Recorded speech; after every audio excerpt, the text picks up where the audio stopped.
Hey friends, I'm Ash. I'm Elle. We are Lovey Cosplay. This is Shenanigans Cosplayers Say. As you know, we are attempting to bank our episodes. We are recording this the following week after going to Colossalcon East for the first time. So you may remember Colossalcon East is our first out of the Midwest guesting appearance. Woo woo! Woo woo! And East is definitely worth the trek if you decide to make it. We will, as always, preface this episode because we always get a bunch of messages after we do a Colossalcon episode. Colossalcon does not do cosplay guests. I will repeat, Colossalcon does not do cosplay guests. We are not cosplay guests at Colossalcon. We are hired for entertainment.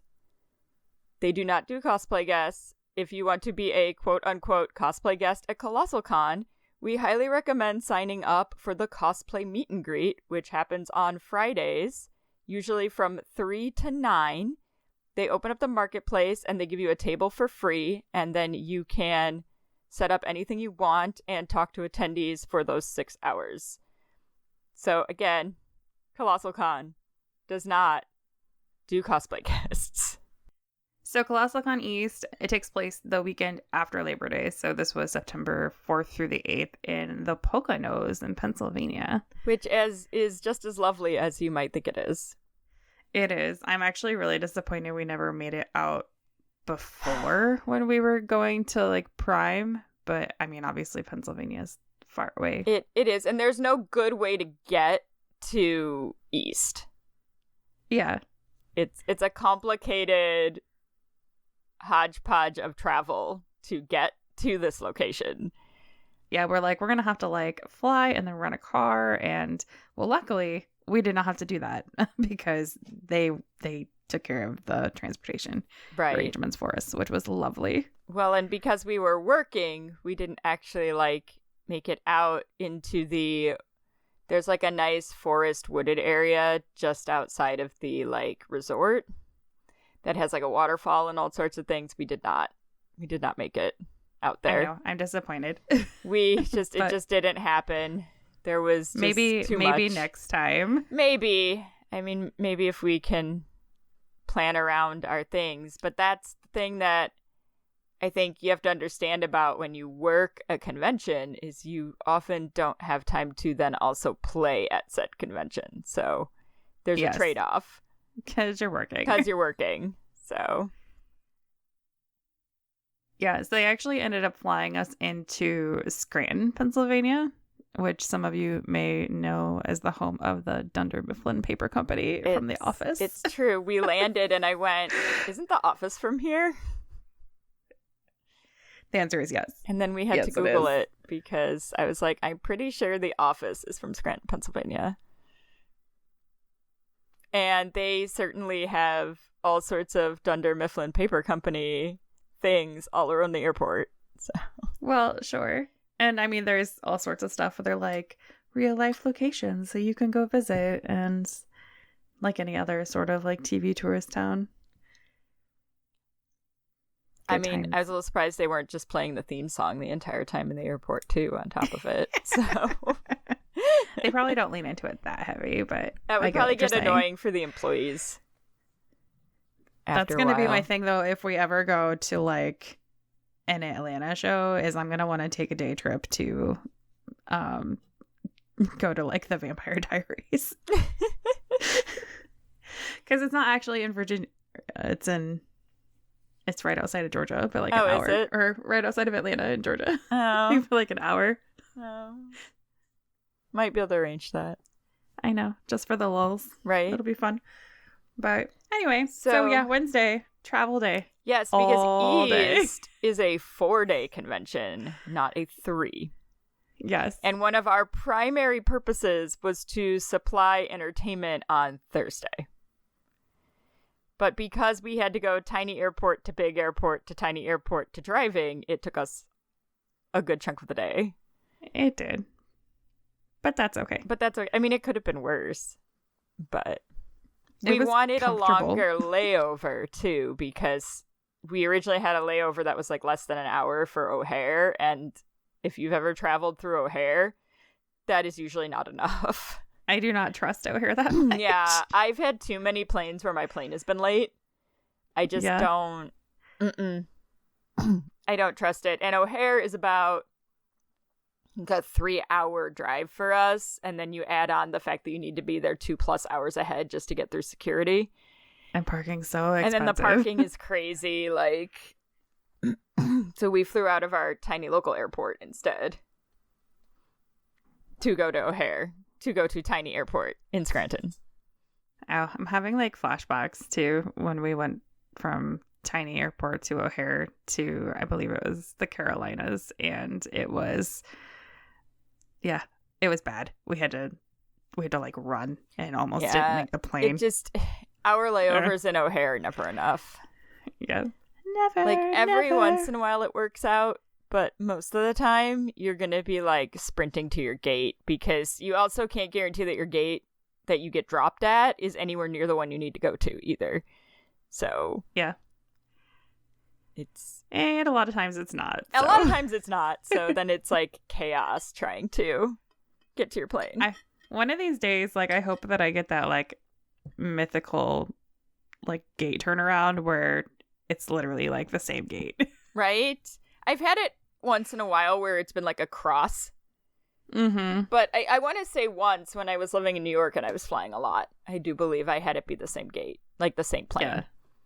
But more often than not, I feel like it's a completely different You're terminal. safer with a long... So we did like a 3 to 4 hour layover because it was either like a one or that. And I'm like, we need to make sure we get there because it's not like the planes frequently go to Scranton. No. So it was like, if we missed our plane, I think there might have been a 6 a.m. Yes. And we had programming starting at like 5. So like... we were concerned, like, if we don't get there the night before. And it was good that we were there early, because there were some things we had to, like, get straightened out and whatnot. So, like, that would have just not been great. So I was like, to make sure we get our plane, let's do a long layover. Let's do it. So anyway, Thursday, we did our variety show again. We the Cosmanigans Variety Hour. So this was interesting for me because I did not have a bunch of contacts on the East Coast. So when I do the one at North, it's typically a half and half, like half applications, half people that I have like chosen that I've met before curated. And seen perform. Yeah. Here I didn't really have that option. I knew one set of performers and that was it. But the East Coast really brought it with the applications. Special thanks to Colossalcon and specifically Colossalcon East social media person for helping me get the word out and getting it on the website. That I think made a big difference so that people knew this was a Colossalcon sponsored event and not just some, attendee doing an event. Right. So I think that helped a lot with increasing the applications because I did get quite a few. But I obviously can't take everybody, so we had to kind of narrow it down, and then we did unfortunately have a couple last-minute emergencies occur. One of the things I have learned if this show continues on Thursday is that we're going to have to make it a little bit later because we did have 2 people drop, and part of the complication was getting out of work on time. So we will have to kind of look at that for next time. I also got a lot of feedback from people saying they would have applied if it hadn't been so early. They would have gone to see the show if it hadn't been so early. So that is feedback that we have gotten that we will pass on in the event that we can bring this show back next year. But it was a really good show. So our performers, besides us, were Makeup Mermaid Cosplay, who is a performer out of Boston who does a lot of drag performances. They did a fantastic link routine, which we have part of, but not all of, because it cut out halfway through their routine. So we don't have the rest of it, but it was so good. We had Betsy Bo Peep, who you may also know as our assistant that sometimes comes with us to conventions. Betsy did her Bowser routine. We had Twisted Idols, which is an idol group out of Indiana, who we know from some past conventions, so we did ask them to come perform with us. Urban Force is a Star Wars combat group out of Philadelphia. They were excellent. And Colossalcon is very particular about combat for safety reasons, and they were super professional. We had Maker of None, who is a magician who did a Beetlejuice routine from that routine. And then I usually take a set of newer performers who may not have a lot of like professional experience, but I really enjoyed their submission. So we had George Koss and Pyrophilic, and they did one of the songs from Death Note the musical. So then, because we lost multiple performers, Ash and I had to fill in the rest of the show. They also gave us a block of time that was much longer than we had anticipated. So we were trying to like go over the hour as much as we could because we had a 2-hour block, but we didn't, it's a variety hour. So we ended up doing, I did my Gengar routine. Ash did a wonderful rendition of Raygun, the famous Australian breakdancer, which we also have video of. Part of it, yeah. At least part of it. Some of it took place in the aisle, so we don't have the whole thing. But it's a spin-off of the bit they did on Jimmy Fallon, where Raygun shows up on the show and speaks in dance. So it's extra silly. It's great. And then we ended up pulling out the sound story because we had lost about 20 to 25 minutes of content. So it was like, what do we got? Well, sound story. I mean, it's always right in our back pocket. We need a new one at this point, but this convention we had a Village of Gays. And their response was yes, which followed us for the rest of the convention, and it was glorious. Yes, that's what the audience decided that they wanted to be. That is what they chose. We learned that East is very gay, and it's wonderful. Because I'm pretty sure they drew a Village of Gays during the live show, too. So, which we did that later that night. Yep, whatever works. Yep, so we did SH Star T, cosplayers say. And it's always a hoot.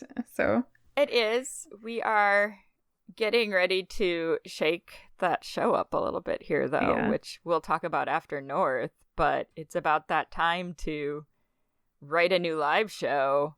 It'll be good. Yes. I'm excited for special thanks to Steeeeve for running and getting us Coca-Cola. That was like our one, I won't even call it a diva moment because it really wasn't. Really wasn't. Like, we just really needed caffeine because we're old and it's 10 o'clock at night. And all the machines have Pepsi products. And I was like, and we just really like Dr. Pepper. I want a Coke or a Dr. Pepper. I don't want a Pepsi or a Mountain Dew right now. Can we just gush for a moment about Steeeeve? We can. Our like new favorite person, although we already liked Steve before, but so Steve was our handler. If we've been assigned a handler before, we didn't know about it. We're very independent. Like, we don't really ask for a lot from conventions. We kind of just do our job. And we don't. Tell me where I can go get the thing and I'll go get it myself. And Colossalcon does a really nice thing for their guests and guest panelists. And there's a room usually in the convention center that has like snacks and drinks and stuff for us as we're running around like crazy people trying to get our jobs done. And we finally figured out where that was at East. We've never found it at North. I don't know. I think we're just too busy at North. We've never had the like moment in time to go look for it. Mm-hmm. But we had a handler this time who's Steve, and we love Steve. Steve's amazing. We didn't make Steve do a whole lot, but no. Steve's great, and we love Steve, and he runs the Church of the Worm on a String. So if you've been to Colossalcon and you've gone to the Church of the Worm on the String, you've met Steve before. It's just the kind of chaos that I'm here for. I know. I'm like, I want to go to the Church of a Worm on a String, but we have a show during it. I know. So maybe next time we'll stop in. I think we were sleeping at that point. We probably were. I mean, we praised John, so yes, maybe we also have to praise Worm on a String too. Maybe we can add them to the prayer portion of our show. I don't know.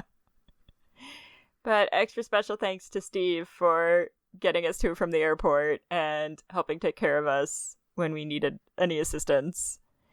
Yes. During the show. Steve also did an amazing job emceeing with Zach, who is one of their primary MCs. You may also know him as Stripper Vash. But Steve filled in because Jim unfortunately could not make it, who is their other MC. So Zach and Jim are very similar to us, where they kind of are always paired together for everything. But Jim had a conflict, so Steve filled in, and he did a great job. So good job, Steve. Friday, we actually went to the water park. We did. It's so weird. We never go to the water park. We go to so many Kalaharis, and we never actually get to go to the water park. No, granted, we did it early in the morning.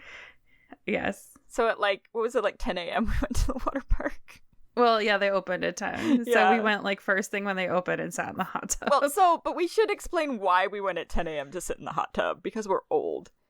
I was going to say because there was no other time that we were going to be able to do it. That was part of it, but it was also because by Friday morning we were already hurting so bad that we needed to go in the hot tub.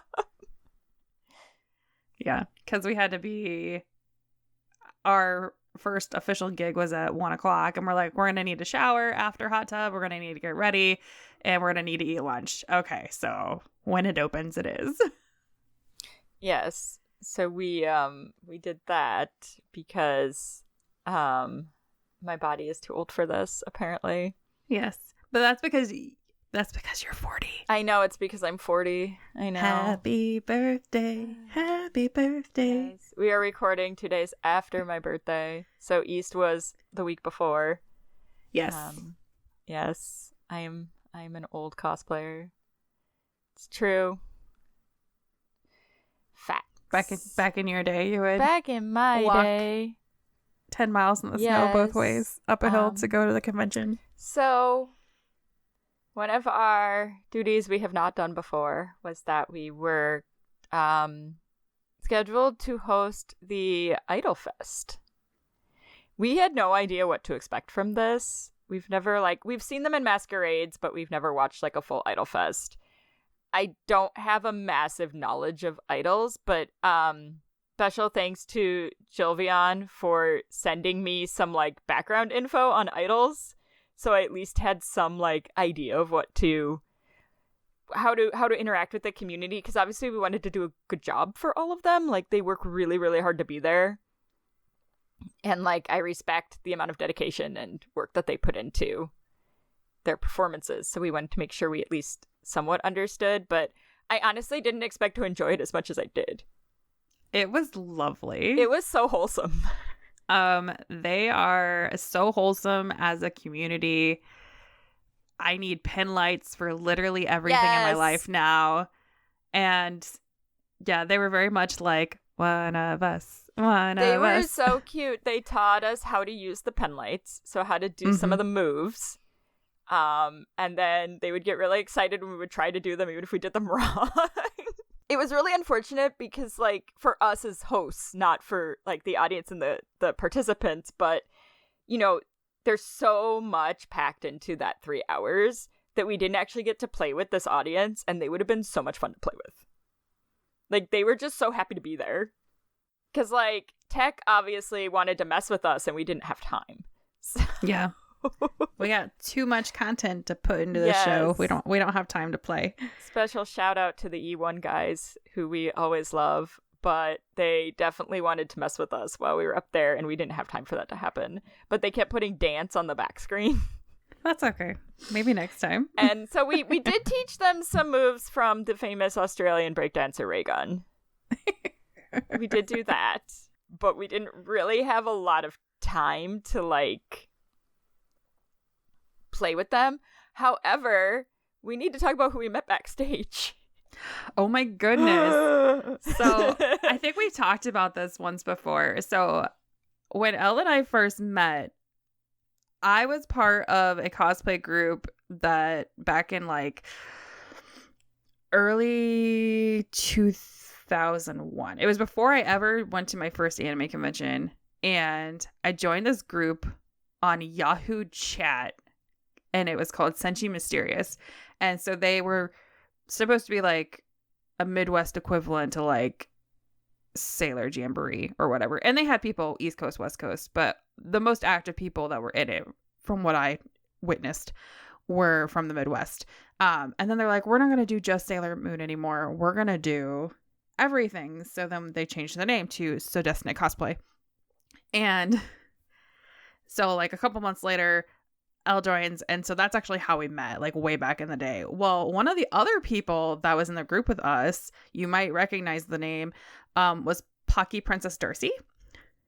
And we were just kind of chatting backstage, and then we just kind of had this like mutual realization that, hey, you were in this thing, I was in this thing, we know the same people. Like it was crazy. So, you know, knowing somebody from back in the day. And I probably haven't seen her in, oh gosh, it's been 20 forever, years at easily. least. But it was really funny because Ash figured it out first, because I think Darcy asked you, right? Like, were you in this group? Well, no, it came up because she goes, oh, I follow you guys on Facebook. Oh, right. And then she told me, she goes, I'm Pocky Princess Darcy. And I was like, oh my God. Yeah. So then Ash turns and goes, you know who this is? And I'm looking at her and I'm like, I feel like I do. And she's like, it's Pocket Princess Darcy. And I'm like, it's Pocky Princess Darcy. Like, yes. And I'm like, blown. I'm pretty sure she was in the group chat. Yes. So then we discovered we were in the group chat together. So then we all got really excited. And then we did 2000 Rave backstage during the Idol Fest. Yes. Yeah. we were having fun doing old school rave moves. There might have also been caramel dancing. I mean, just a little bit. Okay. I mean, I would just look at Lady Ava, who is their cosplay contest coordinator, and start doing 2000 Rave. And she was like, yes. 2005 Rave. Yeah. Yes. That was like the total highlight of I mean, really, one of the biggest highlights of East was the fact that we ran into someone that we knew from like 20 years ago. Yeah. That was super fun. That we didn't already know was going to be there. Right. That we didn't know was already going to be there. Because, like, we've met... So Lady Ava is their cosplay coordinator, and she's amazing. And she used to judge Prime way back in the day. So we know Ava from when we first used to compete at Prime. Yeah. So it was great to see Lady Ava. And then obviously Zach used to run in the same convention circle that we did back when we were also children. Zach and I have known each other since we were like 18 or 19, probably. So there's definitely old photos of Zach and I together as tiny teenage cosplayers, and they're great. But speaking of Zach, we witnessed the in-character contest for the first time. Oh, we did. Oh my God. Unhinged. It was a great time. It's unhinged. There's no words. If you've never gone, you should go. You can watch them on YouTube, but it's not the same as experiencing it in person. So North's in character is still in its infancy and hasn't really developed its like process yet. But East has been around for quite a while and gets a lot of the same people from Prime. And Prime's has been going on for 10 plus years. I mean, ages. Prime's been around for a while. So the concept of the in-character cosplay contest is you sign up as a specific character and then you have to improv as that character through 3 different levels, essentially. And people get eliminated each time. And it varies depending on what Zach and Jim decide to do. Because they really run this one. That's their baby. So usually the first one is you get 60 seconds to present your character. And then the second one can usually be like a collection of things. Sometimes it's an interview. Sometimes it's like scenes from a hat. Sometimes it's like a scenario. Just kind of depends. And then the third one, you're paired up with a person from the audience. And then you're given a prompt and you have to use that prompt. And the way they use the prompt changes too. Sometimes it's a scenario. Sometimes it's at some point you need to use this line, etc. The chaos. I was laughing so hard. We thought we were going to die. We were laughing so hard. They definitely pushed the PG-13 label in this show. So if you do go to it, kids might not. You might not want to bring take children. Young children. Yeah, don't take young children. Because they do push the envelope on PG-13 a bit, but yeah, not for language. It's all for content. It's all for like they had Randy and Towley from South Park. Yes. So you can imagine what content devolved from there. There was a guy from Grand Theft Auto.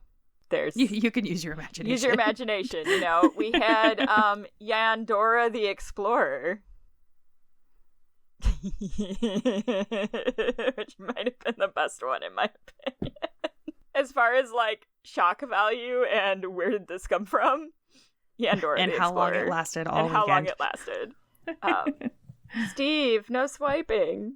Yeah, no. Definitely, if you are at a Colossalcon, I would make an effort to go or participate, but definitely go. Yes, it's super entertaining. It's super entertaining. Yeah.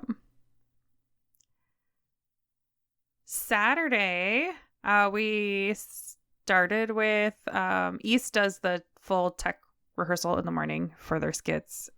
So we started with that. And then we did our Bard Choose Your Own Adventure game, show, whatever you want to call it. Whatever you want to call it. We've changed it a little bit too, so it's a little bit more streamlined than the last time we did it. It's evolved a little bit, and I think it will continue to evolve pretty much every time we run it. Yeah, but I think so. But yeah.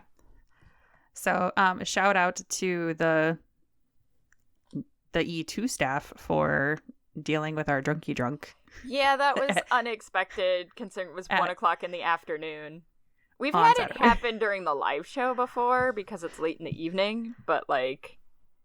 Well, and it's not as like disruptive, I feel like. If this it's was the most disruptive during drunk o'clock. Yeah. Like, normally the drunks in the evening are, like, you can still play with them, and the audience thinks it's funny, but at, lunchtime, it's kind of annoying. Right. Well, and this particular person wasn't someone we were going to be able to play with. They were like getting up on stage and getting in our spaces and they were. It was not good. So, but it was taken care of, and the last that I heard of them was that they had been pointed out by security, so it was handled. With minimal disruption to what we were doing. So shout out to E2 staff and our assistant for helping with that. So if you haven't gone to Barnanigans, it functions kind of like a choose your own adventure, where depending on what the audience chooses depends on what like track we take in the storyline. So there's a couple of different quests. What's different about it in comparison to a lot of D&D style panels is that the entire audience plays rather than you pulling like 2 or 3 people to play the game. So the entire audience gets to participate, which is nice because usually when you go to these type of panels, you're just watching a couple people play. That was kind of our goal, was to make sure that everyone could be involved and it wasn't singled out. So the audience has to make a lot of choices for us, and then we just kind of have to roll with it. Which can result in some interesting combinations of things. Again, it's hard to explain. You just kind of have to be there for it. Yes, and of course, I forgot to record it, so we do not have like recording of Barnanigans or anything. But, next time we do it, we'll record it. It's one we do here and there. It does take up kind of a larger block of time, so it's not one that we always bring. We will not have it at North because we have too much other things to do. So, no Barnanigans. Maybe next year. Maybe next time. Yeah. Yes. So then we also judged performance for their cosplay contest, which they do the two-tier system where you have a performance competition and then a craftsmanship competition. Yeah. So they refer to them as the quote-unquote performance competition and then the Hall Cosplay Fashion Show, which that's just how they name them. But essentially, it's everybody comes on stage and does their skits, and then the performance judges go to deliberate, and then everyone that was judged for craftsmanship, including the people that did skits, then walk the stage in just a normal craftsmanship walk-on type fashion after that. And then at the end of it, they give out the awards for both. And we should say that Colossalcon is back to giving out the dollars. Yes, that's they right. are. The dollars are back. So they had monetary prizes in either cash or gift cards for all of their Best in Class awards, including $500 cash for Best Masters and $1,000 for Best in Show at Colossalcon East this year. And this is for performance and for craftsmanship. So yes, they gave 1,000 and 1,000 and 500 and 500. And you can win awards in both tiers if you participate in both tiers. There's not like one overall Best in Show that combines both. It's a completely separate set of judges, and the craftsmanship judges give out craftsmanship awards and the performance judges give out the performance awards. So our craftsmanship judges were Lady Alcrea, Kaylin Redtail, and Breathless Air Designs. Elle thought that she was gonna lose her shit a little bit. Well, I didn't really get to talk to her, unfortunately. I know. But if you might remember, Breathless Air Designs was part of Cupcake Cosplay, who went to WCS and run the Brother Award, and I believe 3rd place? I believe so. For their Alice in Wonderland skit. Going through awards, because of course we went to Masquerade and we like to do these, and give little shout outs to the people that participated. Judges' Choice Awards, Lady Alcrea's was Cybernetic Angel as Chi from Chobits. Kaylin Redtails was Lil Teacup as Baron von Giekingen from The Cat Returns. I'm sure I butchered that name, but it was from The Cat Returns. The Baron from The Cat Returns. And Breathless Air Designs was Starplat as Draculara from Monster High. So, of course, we did performance judging, so we don't have a lot to say about the craftsmanship ones because we didn't see them. Yes. Like, at all. So... No, yeah, because we were deliberating when they walked the stage. Won, but we can't make commentary on any of them because we actually didn't see any of them. Yes. Only when they walked past us from backstage to go up on stage. They give out a Most Improved award, which I think is nice for some of those contests to have a lot of the same judges back year after year. This went to Ariel Lynn as Belle from Disney's Beauty and the Beast. The Best Prop Award went to Rapunzel Senpai as Fallen Totem, the Dragon Chimera from Delicious in Dungeon. I saw a lot of Delicious in Dungeon. Lots of Delicious in that Dungeon. Weekend. Yes. The Spirit Award went to Trash Queen 64 as Mew Deku, which was a crossover between Tokyo Mew Mew and My Hero Academia. It was cute. This was super cute. The runner-up novice craftsmanship went to Surunde Kaz as Stalking Anarchy from Stalking and Anarchy with Garter Belt. Best novice was Jinxed Chameleon as Jinx from League of Legends.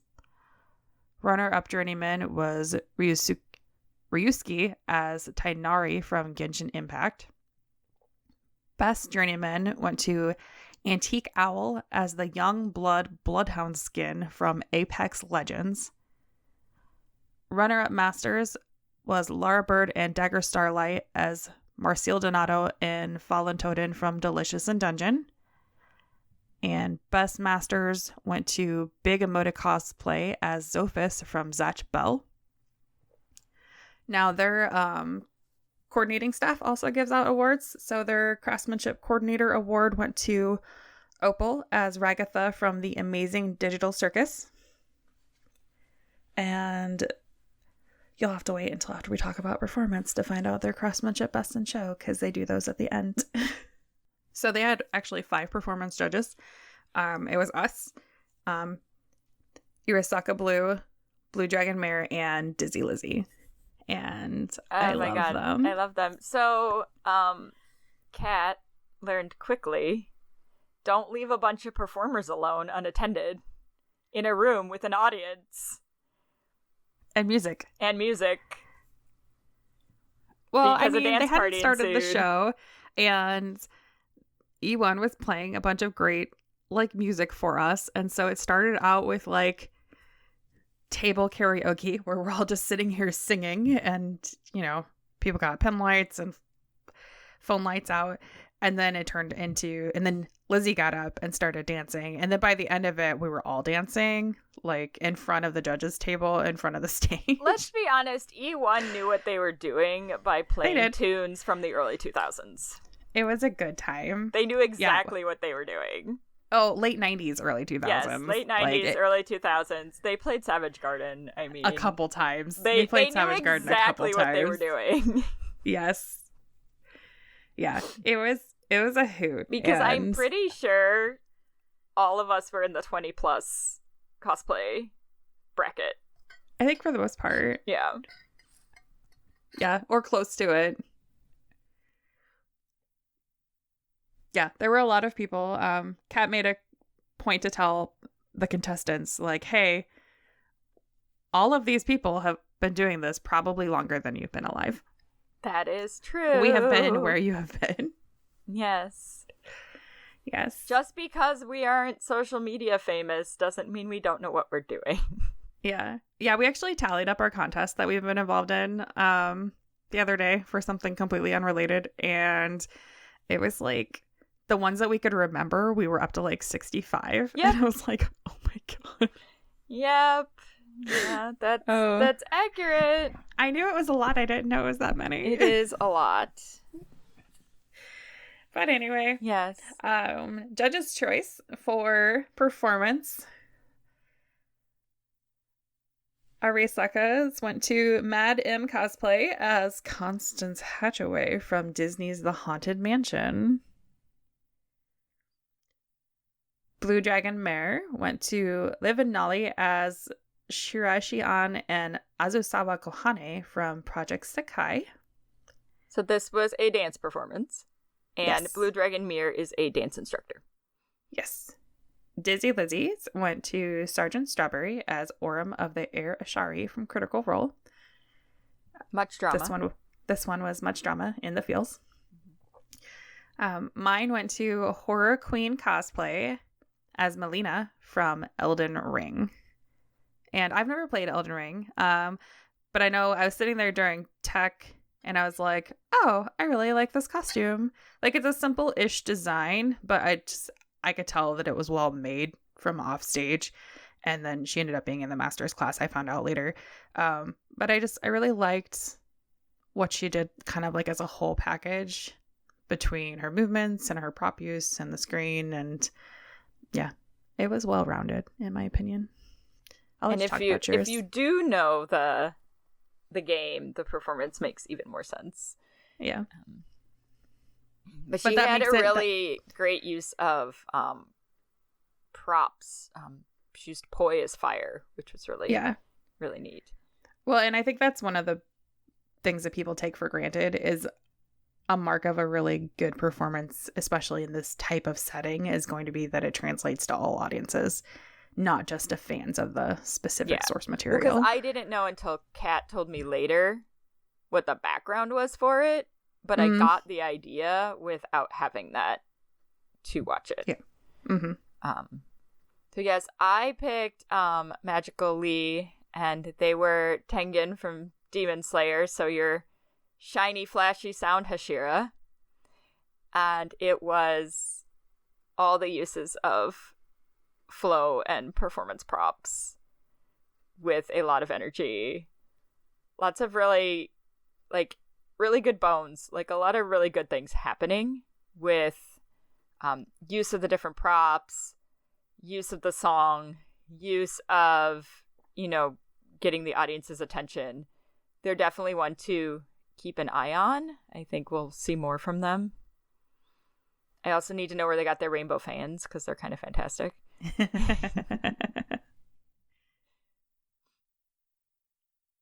And to remind you all, Judges' Choice Awards can be given out for any choice in which a judge sees fit. Yes. They do not typically count as placement awards. No, they are probably 95% of the time considered minor awards. Yes. And most of the time you don't get anything besides just like a certificate that says, hey, you got my judge's pick. You got the thing. Woohoo. I picked you for whatever reason I chose to pick you. Exactly. Is all that a judge's choice means. So we did mention a screen. So Colossalcon East has a back screen that their performers can use during the show. So if you want to send just audio, you can, but if you want to send a video, then it actually is behind and above you. So they do give out a best video background award, and that went to your local Futaba and Brian Whitford as Osamu Dazai and Fukuzawa Yukichi from Bungo Stray Dogs. So they did a really good job going back and forth between they actually utilized the screen not just as a backdrop but actually as part of the performance, and did a really good job with that. Their coordinator gives out their Rising Star Award, and that went to Dan the Cosplay Man and Cassandra as Link and Zelda from The Legend of Zelda. And it's swing dance. They were cute. Yeah. It was really cute. It was cute. Yeah. It was cute. It was a good time. Best Novice went to Starry Ari as Monica from Doki Doki Literature Club. Just Monica. I don't think I've seen Doki Doki in a while, so it kind of made me happy when she came out anyway. The use of the screen with this one was great too. She did a really great job. Synced up well with the song that she chose. Yeah, she did her video from scratch essentially, and it was.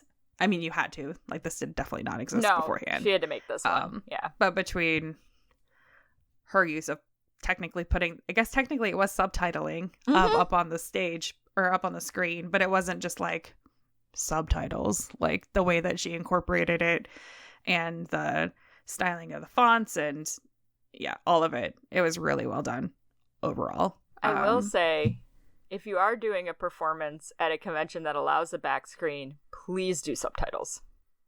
Oh yes, please do that. 1,000%. Ask whether you should do them at the top or the bottom, because if you have a set, you might actually want them at the top. Mm-hmm. But please do subtitles. It's so helpful. Yes. Best Journeyman went to Inari as Aki Hayakawa and the Gun Fiend from Chainsaw Man. This was really neat. Combination of like dance and sword work. And it was like legit Aikido like moves, like on point. Again, really great use of the screen too to help with some dead air that had to occur. Yes, just due to, obviously, it's one person being two different characters, right. So there's a quote-unquote costume change. But for that to happen, they kind of put what was happening on the screen. So you still had something to keep your visual interest before they re-revealed themselves. Well, and what was wild about this one was a waitlist walk-in. Yes. Like, they pulled them from the waitlist last minute, so they wouldn't have been in the show at all. I know, and then you're like, oh... I don't know who. And that one, it was a really pleasant surprise when they got on stage and did their thing. It was a good time. Yes. Speaking of good times, Best Masters went to Nat 20 Cosplay as Harold Hill and the Concerned Citizens of Pennsylvania, because we're in the Poconos. They did the Music Man. This was so cute. It was a Colossalcon themed rewrite of Trouble from Music Man. Yeah. Trouble right here in River City. With a capital T that rhymes with P, and that stands for pool. Because we're in a water park. Yes. Haha. It was so cute. It was really good. I love musical comedy anyway. I mean, that's our jam. So, I mean, if they had not won something, they 100% would have been one of our Judges' Choice Awards, because that's our jam, is doing parody musical comedy. Like, that's our main choice. Like, if we get to choose, that's usually what we're choosing to do, because they're fun to do. Because they're so much fun to do. It was really fun for the audience. Yes. And it was a good time, and you don't have to know Music Man to enjoy it either. No, and they had the visuals on the screen that matched with what they were talking about, so they showed different parts of the Kalahari, and it was very, very well done. It was good. It was a good time.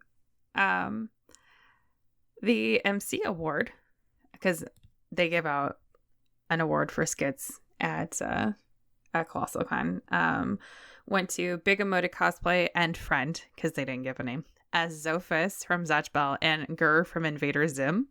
This was cute. It was really cute. Yeah. Taco! I know. My piggy! My little piggy! Well, and it takes a special type of writing in order to do a good crossover skit, yes, I think. They're very hard to do. They're hard to do well, and this was really fun. Yeah, it was very cute. And you don't have to be familiar with Invader Zim or Zatch Bell to enjoy it. Well, and this was the same Zophis that also won Best Masters for Crafts, correct? Yes. Yes. Yes. So you can, in fact, win more than one award. We have also won the MC award, but we weren't actually competing when we won it. Yes. Well, and we have also won when we were actually competing in both divisions before. Yes, we have won in both divisions because we got Best Masters Performance and Best Masters and Best Craftsmanship. Yeah, we got Best in Show Craftsmanship when we did Sailor Moon with Wigwig and with Anime Layer. And then when we helped our friend the following year, she actually flip-flopped it and got Best in Show Masters Performance. Best in Show Performance and Best Masters Craftsmanship. Yes. So that was kind of neat. So speaking of Best in Shows, the Best in Show for Craftsmanship at this con went to Frozen Waffle Cosplay as XXXG01H2 Gundam Heavy Arms Custom from Gundam Wing. It took a little research to figure out exactly which I knew it was from Gundam Wing, but I couldn't tell you which Heavy Arms it was. Yes. Yeah.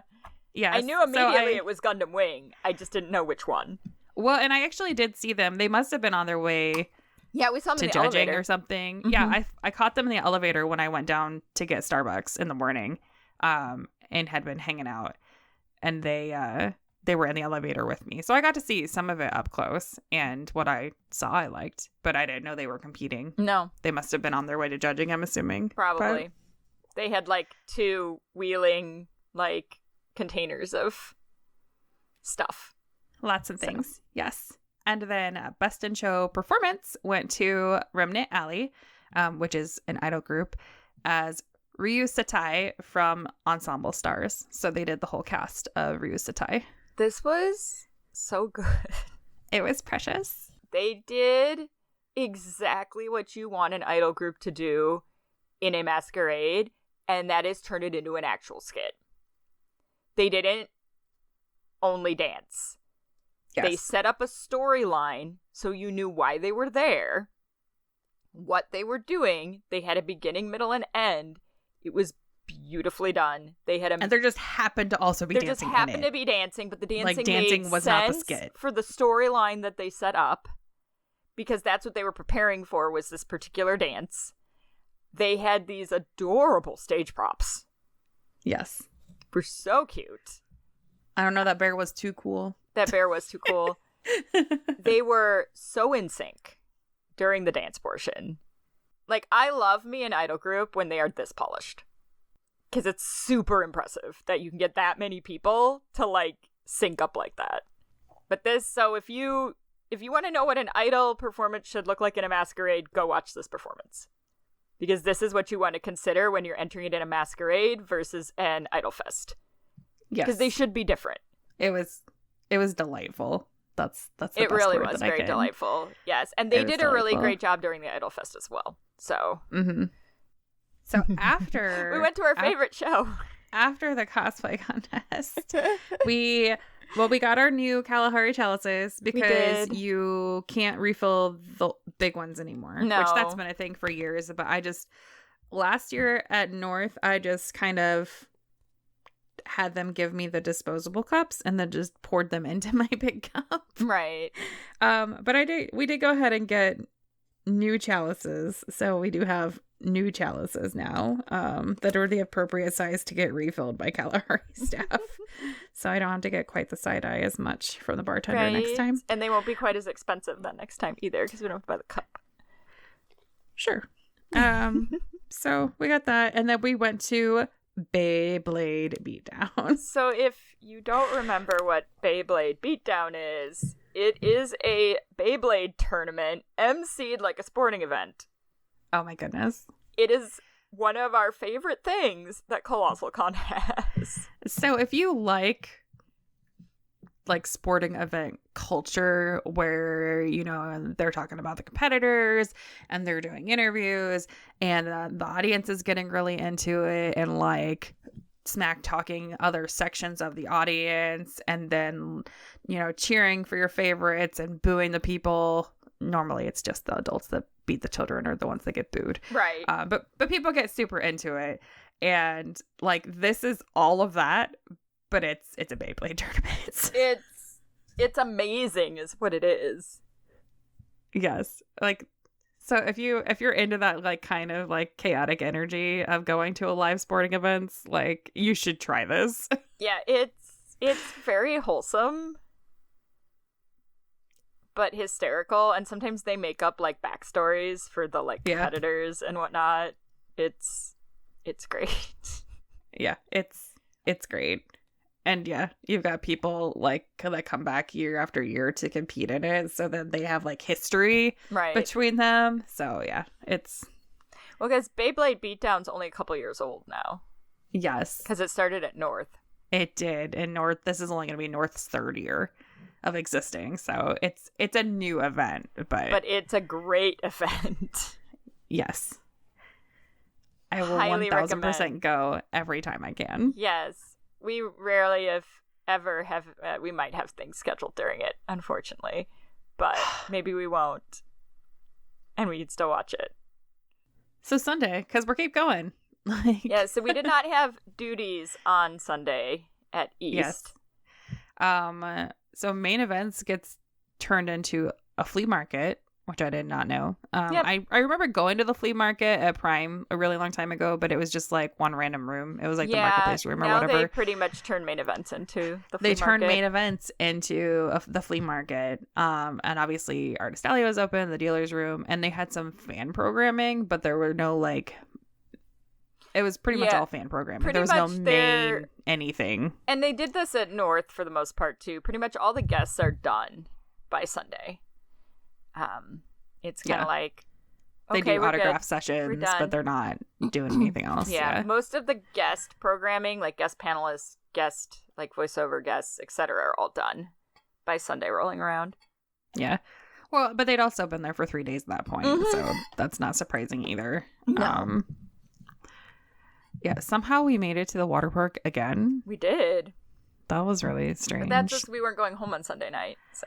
Yes. So after we got all of our con in, we went and spent some more time in the hot tub and floated around the lazy river a couple times. And then we lived in the Scranton airport. We did. We lived in the Scranton airport on Monday. So Monday was also a long travel day. Only because they had so many other things to take care of. They had to drop everybody off at the airport first thing in the morning, which was fine. But that just meant that we were there for like 9.5 hours. Probably, yeah. So well, what we did instead was got everything done for North. So it probably worked out for us in the end. It actually worked out really well. When you go through security in Scranton, they have a convenience store next to a Dunkin' Donuts, which is adjacent to a seating area, which is also adjacent to like a bar that serves bar type food. So all we did was we went to Dunkin' and we got breakfast, and then we found a table and like started working on some things. And then when lunchtime came around, we went and got lunch at the other place that was right next to where we were seated. Yep. And then we just hung out until it was time for us to like go stand in the queue to get on the plane. Pretty much. Also, shout out to our pilot because he was super hysterical. Entertaining. Yes, the one from Scranton to O'Hare was pretty entertaining. 1000% would love to know like where I can fly with him again because he just made it really enjoyable. One of the benefits of this situation for us, because we have ADHD, is we were now trapped in an environment where we couldn't really get distracted from what we had to do. Because there wasn't something else we could go do instead. So we were able to like literally redo the entire live show while we were there, prep some other things that we have planned for North, and kind of get some other convention plans sorted out as well while we were there because we couldn't be distracted by anything else. So yeah, we were physically together with internet access and a computer, and it worked out really well. It was a little too loud with the background noise for us to do any recording, which was a little unfortunate, but it is what it is. Yeah, I mean, that's why we're recording now instead of, right then. After. But that's okay. It's fine. It's only a week later. It's okay. It's only a week later, and it doesn't come out for quite a while yet, because there's other things that come out first. Haha. So yeah, loved East 1000%. Would go again, either as a panelist or as an attendee. Like East is my favorite Colossalcon. I really love the vibes. The vibes were so good at it's just so chill at East. Yeah. Like, it's just, everybody's just really chill. Even the drunks were super relaxed. Even the drunks are chill. Like, it's not as chaotic as Prime, because Prime is too much for me. Like, it is a frat party. It's out of control for me. I can't do it. But East was definitely more chill, more relaxed. The attendees are just so happy to be there. The communities that we dealt with were super wholesome. So yes. I 1000% would love to go see them again. Yes. So then, of course, our plan now. Our next Colossalcon is North. Yes. So we will be back at for North. a third time at North. Third time with a wide range of programming. 100% North. 3 out of 3. So much programming. We got lots of shenanigans planned for North, we have though. So many shenanigans planned for North. We will also be at Anime AkiCon in Peoria. Yes, East Peoria. Yes, so we will be there hosting their contest as well. And they are giving out $150 cash for Best in Show. They sure are. So you should go. Yes, if you're in the Peoria area, please come check it out. It is, the 19th? It is in October. It is Saturday, October 19th. And it's just a one-day convention. It's being held in East Peoria. We'll probably do a separate promo for it. So the details are easier to find.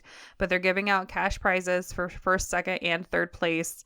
The rules are super simple. So like there's no sandbagging rules or anything. Like they want people to come out and have a good time. They also have a separate showcase division if you're not comfortable competing in craftsmanship or if you didn't make your costume and you want to go out, and I believe that they're giving out badges for those, but don't quote me on that. We're gonna have fun. You should come have fun with us. I'm Ash. I'm Elle. We are Lovey Cosplay, and this is Shenanigans Cosplayers Say. You've been listening to Shenanigans Cosplayers Say, produced by LVC Productions. You can find us on Facebook, Instagram, Twitter, TikTok, Twitch, and YouTube at Lavi Cosplay. Our podcast Instagram is Podcast SCS. Our website is lavicosplay.com. Have a fun, crazy con or cosplay related story, absurd cosplay question, or just something in general to share with us? Email us at podcastscs@gmail.com. or DM us at podcastscs or Lavi Cosplay on Instagram. If you like what you heard, please rate, review, and subscribe on YouTube, Spotify, or wherever you get your podcasts. Thank you for listening, and remember, just because you can doesn't mean you should.